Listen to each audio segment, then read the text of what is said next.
You're listening to the Retirement Solution Podcast with John Hicks. Helping you solve the retirement puzzle. Welcome to the Retirement Solution with John Hicks. Here with John Hicks, I'm Jennifer Perry. We'd love to hear from you here on the Retirement Solution Podcast. You can always drop us an email with any questions for John at retirementsolutionradio.com. It was interesting to see what happened with oil prices this week. I mean, they went negative, right? Yeah. So how interesting is that? You know, and a lot of things that most people in economics thought could never happen, we started to see some of these things happen. Guys, oil was negative, like negative. So does that mean when I fill up, they pay me instead? Well, I think it was. I mean, at one point, it was down $36 a barrel, so negative $36. So basically, if you went up to, I guess, the Saudi Arabian government or whoever is hawking all these barrels of oil, they would give you $36 and fill up the back of your truck with a barrel of crude oil. How crazy is that? Wow. I mean, it's cheaper than the dollar menu at McDonald's. I mean, that's just mind-numbing to me. And we thought, of course, this couldn't happen. And here we are living in a world where a lot of the things that we thought couldn't happen are happening. And guys, I think this is probably one of the biggest issues here. So what this is a sign not only of oil going down. It hasn't come down too much at the pumps yet. But one of the things that we're going to see here is that means that's not a very good sign of getting through this recession very quickly.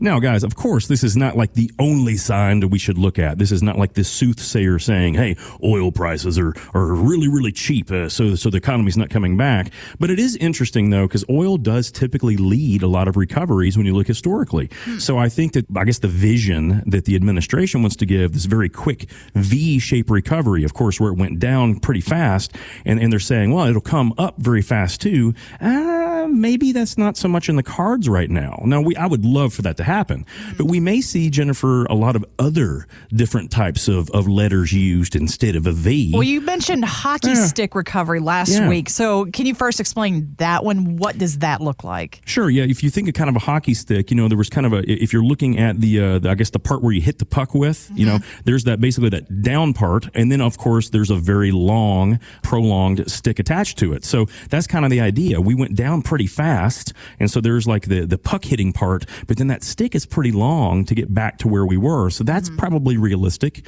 One of probably the worst looking signals would be the W shape, where we went down. We've kind of come back up a little bit, but then we go even further down than we did the first time before it comes back. Now, I really hope that does not happen, because I think it's going to scare a lot of people, and I'm afraid they're going to do the wrong things, which is kind of why we say, and we've said for a long time, make sure you know your risk levels, guys. Make sure you know if you don't have a maximum drawdown. I just got one simple question. Why not? Especially if you've been listening to John for all these years. Why not? It's kind of like, well, you know, if you're like, well, you know, I figure I can only go down so much. Well, that's kind of like saying, well, oil surely can't go to negative dollars a barrel, but it did. And not just like negative $2, like down $37 negative, which is kind of crazy when you think about that. So the idea is, if we want to control those emotions, we have to control those biggest fears. And if losing money is a fear you have, why wouldn't we want to control that as much as possible? Because, and I've said this the last couple of weeks now, I hope the economy comes back quickly. It just doesn't look like it's going to be that way now, Jennifer.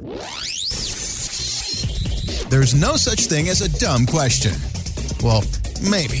Either way, drop us yours at retirementsolutionradio.com. Now, I know a big question that you're getting a lot right now, John, is whether this economic downturn might be a good time to consider a Roth conversion. We've talked about this over the last few weeks, and financial planner Jeff Levine tells Morningstar this is especially true if you're a small business owner, too. When you're looking at deciding how much to convert or when to convert, et cetera, the heart of good tax planning is pay tax when your rate is the lowest. And unfortunately, that is a lot simpler said than done. Income can fluctuate, deductions can fluctuate. If you're a business owner and you're going through this situation, your income may be dramatically different than other years.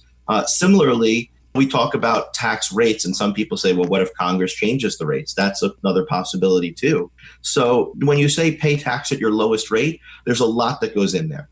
Yeah, a lot does go into that decision, John, but who might want to think about doing some of those Roth conversions right now? Everyone. Okay. And we've been saying this for a while. Even people that make too much money, they think that they can't put money in a Roth. Ha, ha, ha, ha. Oh, yes, you can.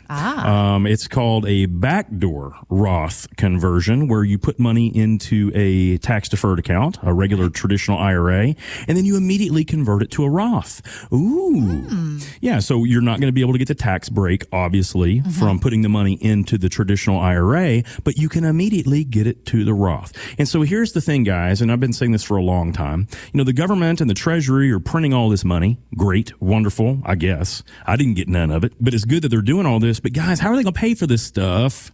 How are they going to pay for this? So right now is probably the lowest tax rate that any of us are ever going to be in for the rest of our lives. Now, we already know that the current tax code, as it's being utilized right now, expires basically in 5 years, in 2025. Okay. We go back to the old system, which is higher than it is today. Okay. So I think that Jeff was exactly right on this when he said, hey, you typically want to do a conversion or consider it if you're in a lower tax bracket than you expect to be in the future. Okay. And that's where a lot of people are going to find themselves. If someone has been furloughed or someone has been transitionally laid off, or if you're in a commission sales occupation, right? I think a lot of people have not made the kind of money that maybe they've made in other years. No, if you're killing it, awesome. I love that. I love to hear all the success stories that some people are having right now. But I think a lot of us is that situation where it's kind of like, man, I'm not going to have the kind of money I had last year or the year prior.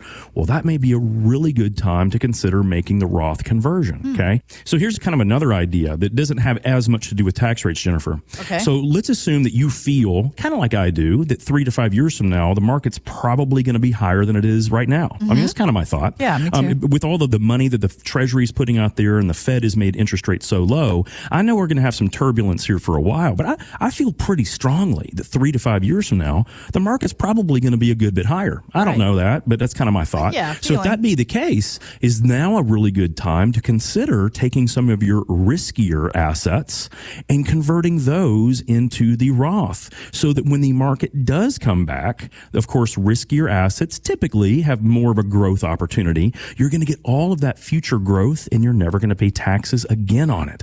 See, that's a really good idea for a lot of folks that maybe you're in the 12 or the 22% tax bracket. Maybe you're never going to be in a lower one than you're currently in. Okay. But that does not mean that you shouldn't consider doing some really smart things, but really just by repositioning some of those risk-based assets. Because of course, if the market does come back 20, 30, 40, 50%, and you've already satisfied that tax bill, guess what, guys? You got 30, 40, 50%, and you will never have to pay taxes on that asset potentially again. Nice. Now I say potentially, because who knows what these yahoos in the Congress are going to do down the road. Right, yeah. But I do find it would be very difficult for them to have allowed us to do this and then they're going to tax it down the road. Right. I think it's a much better opportunity that they would just disallow us from putting money in a Roth in the future. Okay.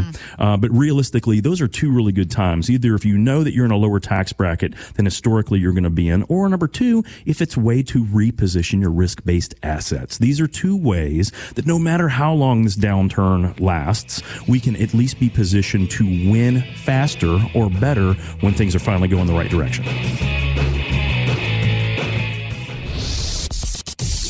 Have questions for John? Drop us an email at retirementsolutionradio.com.